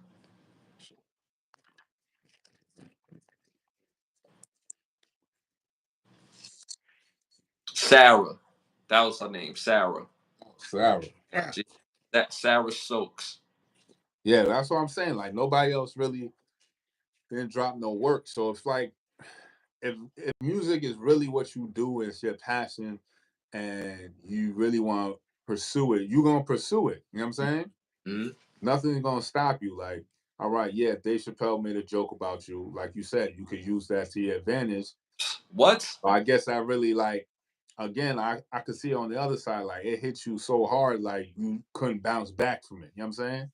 but it wasn't a disparaging joke. I can understand if it was a joke that was like saying that you was trash.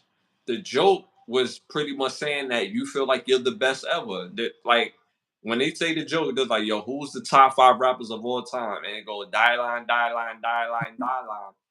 It's funny. You see, it's funny as shit, but it doesn't shit on him. They're like, Because he spit hot he fire. spit hot fire. You know what I'm saying? So if you would have spit that hot fire, if you would have came out with mixtapes and it was called Hot Fire, it would have sold like hotcakes. You know what I'm You know what I'm saying? saying? Because people gonna want to know, all right, you know what I'm saying? Is he really spitting that? Is he really spitting that? You know what I'm saying? You know? So So, I think a lot of artists make excuses for their downfall because it's easier to pass the buck. You know what I'm saying? Instead of taking responsibility and using what's going on. Because on the outside looking in, if Dave Chappelle was to crack a joke on me and they say, "Yo, Ashley Lovechild," they ask him who was the top 5 rappers, and he say Ashley Lovechild, Ashley Lovechild, Ashley Lovechild 5 times. Because he spits hot fire. That's what I'm automatically thinking. Like, yo, my album's gonna be called Chappelle. I spits hot fire. Like, I would make it work for me, but that's just me. You know what I'm saying? To each his own. But he said that derailed his career, or was a contributing factor, because he felt like people took him as a joke and not serious. But it's your job as the artist to for people to take you serious. And the beautiful part is you don't have to say anything for people to take you serious. Just show your art, and people want to take you serious. So right. that's my opinion on that. Um, so moving on. The state of Haiti.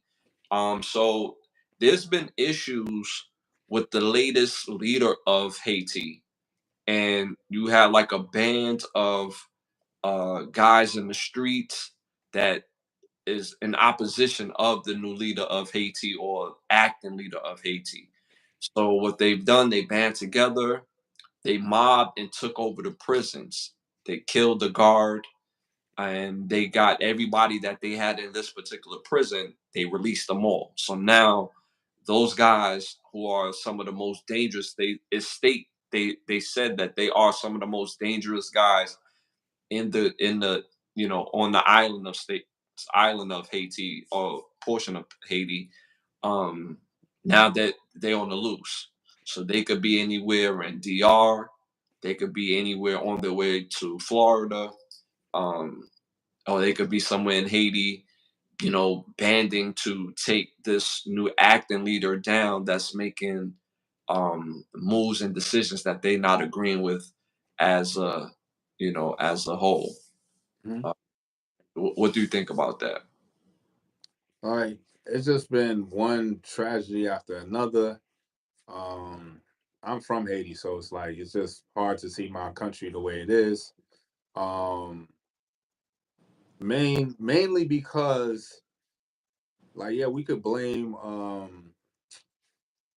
the lack of leadership and all that other stuff, but when you taking the resources away from the people and you're not paying the people who live there for the resources that you're taking out, it's always going to cause a situation. You know what I'm saying? Mhm. There's a situation where they're talking about bringing Kenyan forces to help Haiti out, but it's like y'all niggas is worse than y'all country. You know what I'm saying? Mhm. Y'all not that good in y'all country, so is that free reign for you to come over here and fuck up our shit too? Even though Mhm. our shit's already fucked up? My thing is, France need to give back the $1 billion that we gave them. That's what they need to do. Give back that $1 billion. Allow Haiti to fucking export its own goods, and the people get paid for exporting their own goods. Mhm. Without having that infrastructure and that money flowing back into the country, you want it's always going to be like that because it's a huge disparity between those who have and those who don't. Mhm. So the people who don't have feel that those who have too much. Mhm. They're not giving back. So it's with any situation. It's like how it is here in New York. You know what I'm Mhm. saying? They feel that people have it, they don't have it, so they're gonna come after you to get it. You know what I'm saying? Mm-hmm. It's the same way. But if you give back the money and allow them to grow their own rice, allow them to grow their own fruits, and allow them to create their own export, export business and export the goods to other countries and bring back money to the country. Like, yo, the Haiti could be built up in 10 years. You know what I'm Mm-hmm. saying? Quick, fast. Mm-hmm. But again, it's a lot of puppet government people that they put in place to keep raping the country out of all its resources and all that stuff. And now they found deep in the mountains, I forget the mineral, but it's mineral that they can use for conductors and electronics and shit. So you got the Bill Gates, you got the Clintons all up in the mountains of Haiti trying to export that resource and shit. Just like the movie Avatar when they found that big ass rock that they needed, and it was right in the middle of the fucking heart of uh, the Avatar land and shit underneath the tree. It's the Mm-hmm. same situation. Same situation with Haiti. It's a huge mineral that can be used for conducting electricity in a faster and more conducive pace by using that mineral. And they want to extract that shit, but not pay the Haitians for the extraction of that mineral, not allow Haitians to be the ones to mine the mineral, you know what I'm saying? Because Mm-hmm. they want to control it all in all different facets, you know what I'm saying? Same shit they do in Africa, but they want to come, you know what I'm saying? It's the same shit, Yeah. diff, different players, same game, different players, you know what I'm saying? Mm-hmm. So it's just a tragedy, but you know what I'm saying? Like, what you Yeah. gonna do? You know what I'm saying? Like, Yeah. fucked up all around. Yeah. It's unfortunate. I hope they come to some sort of resolution that's going to benefit the country. But I give props to the brothers for standing up, banding together, and fighting against what's wrong or what they feel is wrong. Because in our country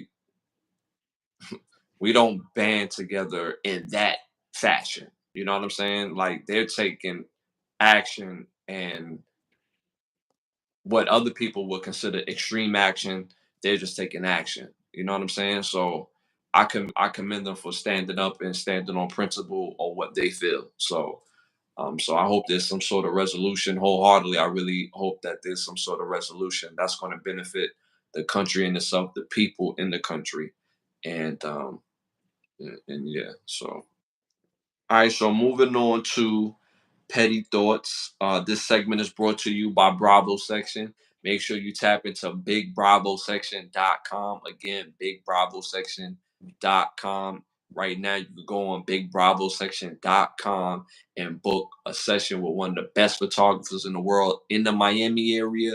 And if you're not in the Miami area, you could still book a session, fly out, and take care of your session. Yes, So, sir. you got a petty thought for us? So, switching up petty thoughts. We doing petty thoughts, but words of the day. Words coming out the Black's Law Dictionary. For every melanated individual, you need this dictionary in your library. It's the Bible of all dictionaries. When you got the Holy Bible, then you need the Black's Law Dictionary. It's your other Bible. You know what I'm saying? Yeah, So fact. picking The up, Holy Grail. I'm just choosing random words, no particular order in these words. And so first word of the day is court. Mm, So the Black's Law definition of court means a space which is uncovered, but which may be partly or wholly enclosed by buildings or walls. When used in connection with a street, indicates a short street, blind alley, or open space. Also, a legislative assembly, parliament, or a legislative assembly, parliament is called in the old books a court of the king. mm, Nobility and commons assembled. Right. mm, Next word, sovereign, a person, mm, body, mm, or state in which independent and supreme authority is vested. A chief ruler with supreme power, a king or other ruler in a monarchy. Mm-hmm. Next word, amend. It means to improve, to change for the better by removing defects or faults, to change, correct, or revise. So we know what amend means, right? So Mm-hmm. now the next word is 16th Amendment, right? Mm-hmm. So remember, amend means to improve, to Mm-hmm. change for the better by removing defects or faults, right? Mm-hmm. So 16th Amendment, which permits Congress to tax incomes from whatever source derived without apportionments among the several states and without regard to any census or enumeration. The amendment was adopted in response to the Supreme Court decision in Pollock versus Pollock versus Farmers Loans and Trust Company, which held that the 1894 federal income tax was unconstitutional as applied to rental income from land. The thrust of the amendment was to remove the apportionment requirement for taxes on income. So they already said in 1894 it was unconstitutional, but because it was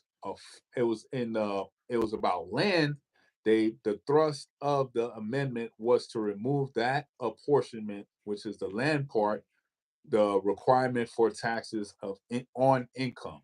So now they removed you from being on the land, being a farmer, tilling your own land, to now moving into apartments, moving into cities, moving into incorporated cities. Mm-hmm. So now by doing that, that's how they came in with the federal income tax, because you needed the government to have a job now. Because Mm-hmm. you have your own job by tilling your own land, farming, creating your own food. You didn't need the government for nothing. Now you move in the city, you can't farm, you can't grow your own crops, you can't grow your own food. So guess what? You gotta go to the store to get your food. You gotta Mm-hmm. go to them to get your job. And now that's how they was able, and many other different reasons, but that was one of the main reasons how they were able to impose the income tax. Mm-hmm. So those are my words of the day of petty thoughts: is courts, sovereign, amend, and the 16th Amendment. Again, chat, if y'all got some words y'all want me to look up in the Black's Law Dictionary, y'all do so, put it on the chat. You know what I'm saying? Throughout the rest of the show, I'll Facts, definitely do that for the next show. You know what I'm saying? facts. Tap into them words. I'm very clear with those words on a regular. Some of you may know I also own a tax business as well. So that amendment is a very this is very straight to the letter of the law when it comes to taxes, and among other things that they use it for finances and and some sort of credit as well too. So be very aware of those words, especially the word amendment. All right. Facts. So moving on, dope segment, bro. Dope segment. Moving on to keep the lie live Keep the segment. lie live. Lie live. So this keep the lie live segment. Uh, I want to talk about the lie that you have to have a backup plan. A backup plan is basically acknowledging that you're going to fail. Mm-hmm. All the things that I've been successful at, that regardless if you have talent in something, because you can have talent in something, but you really have to like strive for it, right? You really have to go for it. I think you had said earlier in the show about, well, you just said it about Dylon, that like something happened. He went through, a chain of adversity, and that kind of like killed his spirit on making music, and kind of just took on the narrative of, the joke that Dave Chappelle had done had like slowed down his career. And it's not to say that's not true, but it's more so of If you have a goal, you don't need no second plan. The goal is not to accept failure. The goal, if you see a brick wall, is to go through that motherfucker. That's Facts. the goal. So you don't need a backup plan. I never understood that notion when my parents would say that to me. They were like, "Yeah, I know you want to play football, but you're gonna have to have a backup plan. Your backup plan can't be basketball because it's still sports related. So if you get hurt or da da da, anything can happen. You gotta have a backup plan." I was like, I don't need no damn backup plan. I'm gonna go hard with this. So and then as you get older, when everybody's telling you, it kind of creeps into your head. So when you hear this, you know, since you're a kid, even though you're getting tons of adulation, congratulations, awards, you're standing out, it's still always like just in case. Even when I went to high school, they was like, what school do you want to go to? I'm only in the eighth grade at the time. And it's like, what school do you want to go to if you come here? I said, I want to go to Michigan. You know what I'm saying? I want to be the next top tier running back. I want to be amongst the Tyrone Wheelies, the Timbiaka Batukas, the Chris Crosses, the Anthony Thomases, the Tim Perrys. I want to be one of those guys. So, all through high school, my coach would be like, yo, just in case Michigan don't come knocking, you may want to look into Rutgers. You may want to look into Temple. And I'm like, you know what I'm saying? So, and then when you start taking on their ideology because they're they're the elders. They know better. They seen life, right? But as I got older, everything that I've succeeded in and stuck to my guns, it was because I had no backup plan. It's because I made a plan to say I'm going to do this, and from point A to point B, I work my plan. Hmm. You know what I'm saying? So everything that I'm successful and been successful at as an adult, it didn't require a backup plan. It's like, all right, I need to do this now, figure out what my outcome needed to be so that way I could continue to be successful. And what's the fastest, cheapest, and the best quality way I could replicate that same formula. And that's all that is. Because once I figured that out, I became my own success. So the same people that was telling me you need to have a backup plan, I started making more money than them on a yearly basis than they did ever. Way younger. You know what I'm saying? Like, so I'm in my 20s, but at that time I'm in my 20s and these people are like in their 40s and 50s and I make more money than them. Right. So that whole notion of you need to have a backup plan is straight bullshit. If you have a plan, you have a goal, work it. Work it. Make a plan of being successful. Create affirmations. If you know that in order to be successful at what you got to do, you got to go do this, then go do that. And do it till you know it so well where people now will pay you for it. So that's my keep the lie live. I don't want to be long winded with this. Anything you want to add before we close out? It just reminds me of one of the greatest generals in history, Hannibal Barca. So when he was fighting the Romans on not having a backup plan, his whole plan was like, "Yo, we're gonna take the fight to the Romans or whatever, right?" So Buddy had his whole army. I mean, they take these ships over to close by Rome, but not close enough, and they land. And guess what he does? Burns all the ships. So there ain't no turning back. Yeah, Only yeah, way is eh, through the Romans. yeah, Saying? mhm, So either, you know what I'm saying? That's it. That's yeah, the plan. yeah, We're gonna take it to the Romans and that's it.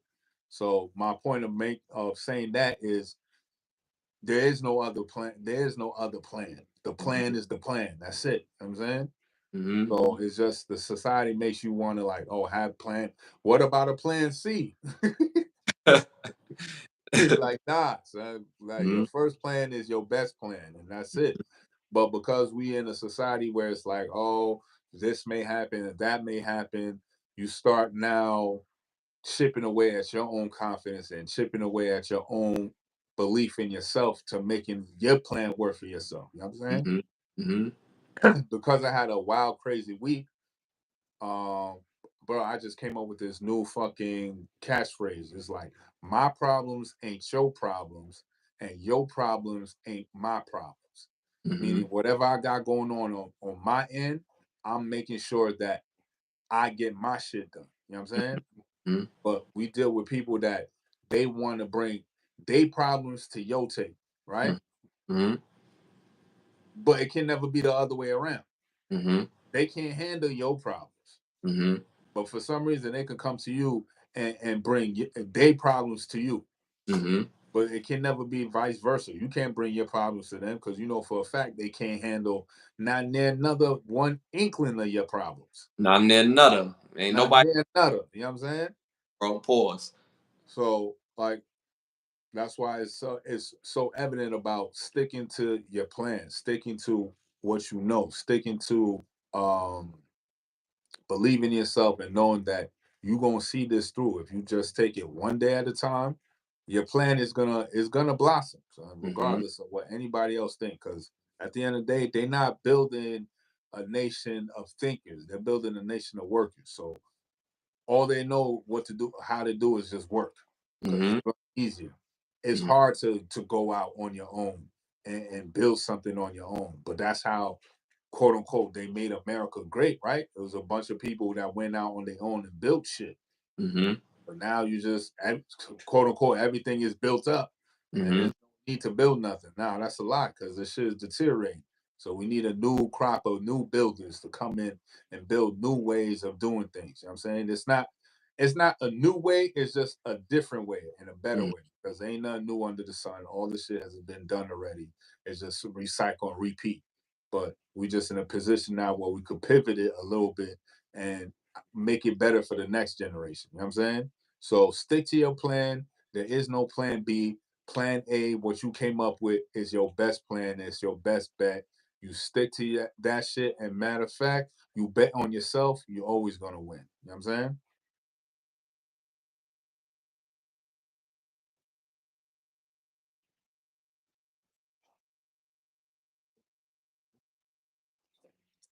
From your plan, and that's the biggest defeat that you can do first and foremost on a daily basis is not letting other people point out your reality because they can't see your vision. That's the whole purpose of vision. The whole purpose of the vision is to get to your vision. Then when you get to your vision and you live in that reality, then people will see it.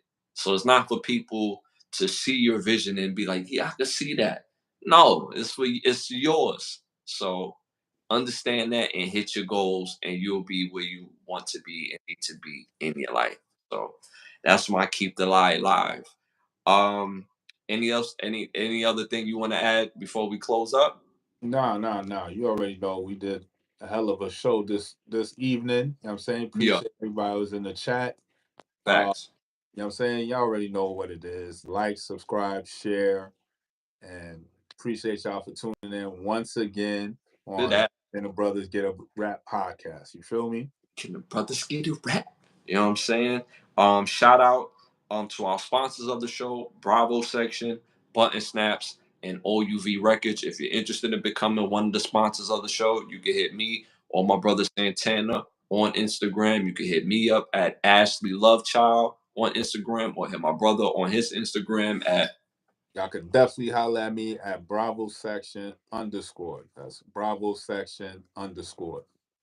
So again, if you're interested in becoming one of the sponsors of the show or have businesses or anything that you want to promote, especially if it's positive, just tap in and you already know. Thank you again for tuning in on that Thursday special for us. We'll be back this Sunday at 10:30 p.m. Yo, pray for me. I'm having surgery tomorrow. So pray for me, all prayers do. Hold me down. You know what I'm saying? I'll be back on Sunday with my brother Santana on Sundays. Episode holding it down at 10:30 for our 38th episode. And before we close out again, we're trying to get to 5,000 subscribers on the channel. We just eclipsed over the 4,000 subscribers. So again, continue to show us that love, like, subscribe, and share. Help us get to that 5,000 mark. We're going to be giving out some merchandise when we get over the 5,000 mark that very next episode. So you already know. Episode 37 is in the books. You already know. Get that merch. Get that merch. We out. Always love. Much love, pal. One.